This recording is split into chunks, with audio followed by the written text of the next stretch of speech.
Welcome to Hitman Boxing. Hit that like and subscribe button. By now, everyone knows that Mikey Garcia has called out Errol Spence Jr. to a fight at 147 at the end of 2018.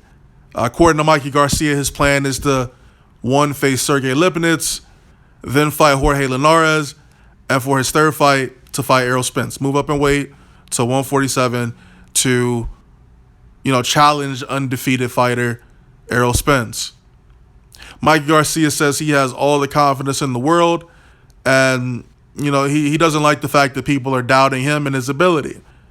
People doubt him in the Lomachenko fight, people doubt him in the Robert Easter fight, but we don't know until he actually gets in the ring with these guys what he's capable of doing to them, right? I would assume that he beats Sergey Lipinets. I would assume he knocks him out or stops him. Same with Jorge Linares, but I think moving up to 147 is not the best idea or decision for his career at this moment. What I think it is he's trying to ride Errol Spence's wave right now. Errol Spence is probably one of the most talked about fighters in boxing right now, next to Anthony Joshua, Deontay Wilder, next to the heavyweights, right? So maybe he's trying to keep his name relevant.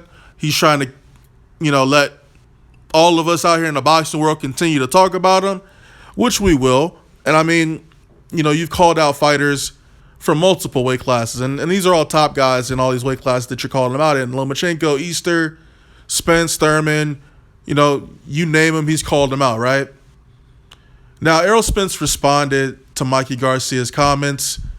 There was an Instagram post by another guy that makes videos, and in the post, he said that, or the post was basically Mikey Garcia had, I think, a press conference, and Mikey Garcia was like, yeah, I'll take the Spence fight. I want to fight him in 2018.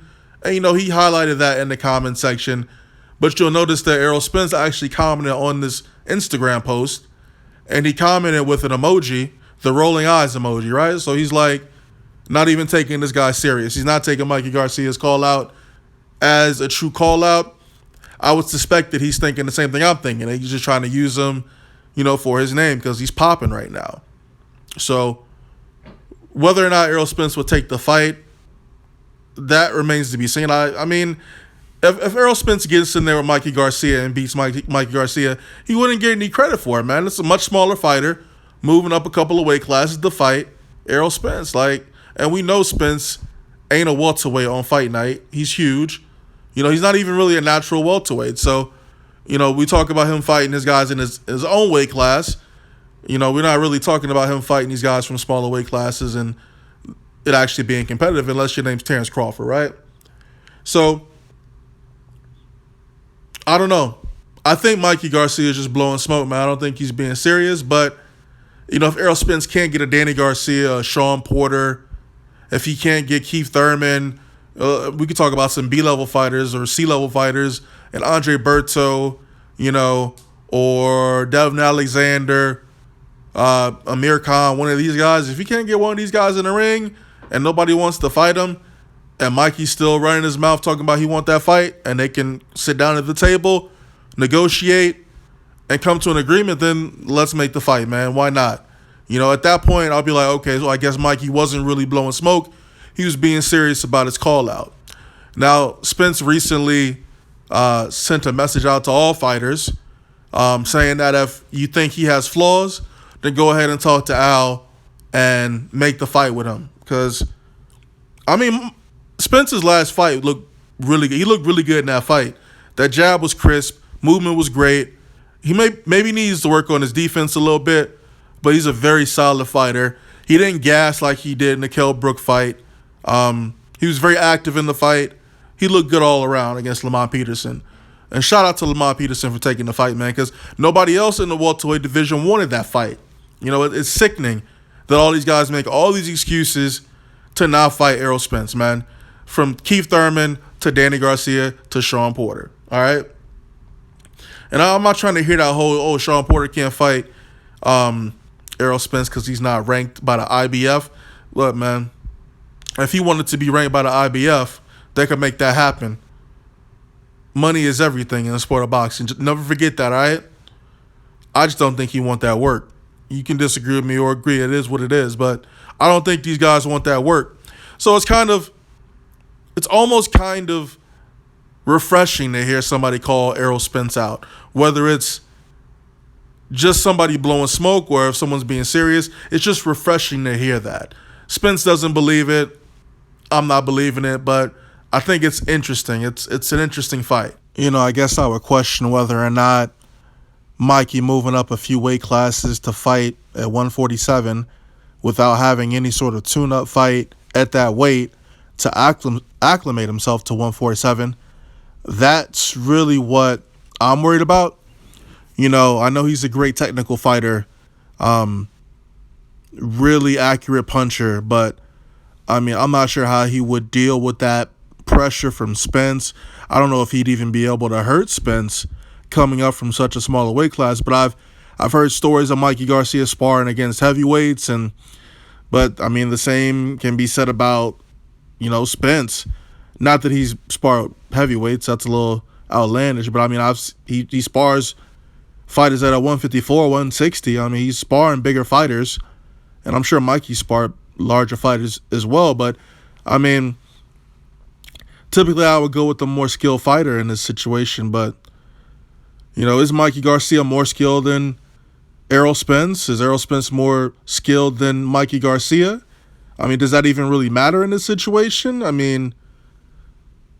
don't know. Spence is really good at breaking people down, and I think Mikey eating himself up to 147 is not a good look for him, man. It's not a good look for him to fight Spence at any point this year. Maybe down the road, if it's like a slow build up to 147, because I would expect Mikey to come up to 147 at some point in his career, right? Once he's done with 135, 140, why not move to 147? But now, putting all that pressure on himself and his body, I don't see it as a good move. I would love to hear what Robert Garcia has to say about this, because I don't see it, man. I just don't see him beating Spence at 147 at the end of the year. He got to get past a couple other fighters before he even gets to make this fight. So, but yeah, Spence was very dismissive, not really taking it serious. So, I don't know. You guys let me know what you think, man. It's an interesting fight to talk about, I guess. But I try to think about other fighters who call out fighters in bigger weight classes like Rigo when he called out Loma, and people were saying Loma was scared. And then they got in the ring, and you really saw that size difference between the two guys, and you saw that, Lomachenko was the better fighter. So, it could be a similar situation with Spence and Mikey, man. I don't think Mikey want to get knocked out at this stage in his career, man. He's still got a lot of money to make, and both of these guys got a lot of money to make, and Spence won't get the credit, and Mikey just end up not being able to box again because, his face would be broken or his ribs broken, neck broken, something, man. Some getting broken if he getting in the ring. He might come out that ring with a broken leg or something, man. Hitting that canvas that hard. You never know. So I'm done rambling. Hit me up. I'm out. This world will bring you down with mass confusion and complexities, but I am the master of my fate and captain of my soul, you see. Stuck in the mentalities that says one thing and does another. Oh, the contradictories. That's when I visit my utopia of Capricornia to be free. Most would say that's not normal, but for me, life is but a dream, and your reality is what it seems. I'm sitting in the crib I found on Craigslist, staring out in space, scheming what my next move is. I'm thinking that it's time to move west. No idea what I'm doing, I'm just trying my best. Not exactly where I thought I'd be. Honestly, a 9 to 5 never was in my dreams. I've been feeling all alone lately. Nothing I ain't used to since 88 as a baby. When I came up out the womb, everybody knew it was something special about me that fills a room. I never understood it, but my OG told me it's a blessing. I should use it to the fullest, and that's what I've been trying to do. But it's hard to keep a smile on your face while paying dues. Damn, it's hella cloudy in the room, and the shadow of reality is darkest when it glooms. I'm in the midst of the world. I wish someone could see me. Surrounded by clouds, free me. It's like an endless dream leading to endless roads. I wanna be be free from this army of clouds. I had a suicide dream about a month ago while I was sleeping on the couch at my parental's house. That's when I knew that it was time for me to up and go. So I booked it. Couple friends took it personal. Like, why you just up and go? Ain't even bother to tell nobody. That's rude, bro. It was unintentional. Conversations with myself, I need a hospital. I think I've gone bipolar. Half of me is conservative, any other stoner. I think I lost the love that I had from a good girl. The temp is negative 18, yeah, that's a cold world. Janis Joplin that's playing on my Pandora station. Cosmic Blues, just some emotional life changes. Whole time, no, I gotta stop looking back, because the future's not a present, gotta get on track. I'm in the midst of the world. I wish someone could see me. Surrounded by clouds, free me. It's like an endless dream leading to endless roads. I wanna be free from this army of clouds.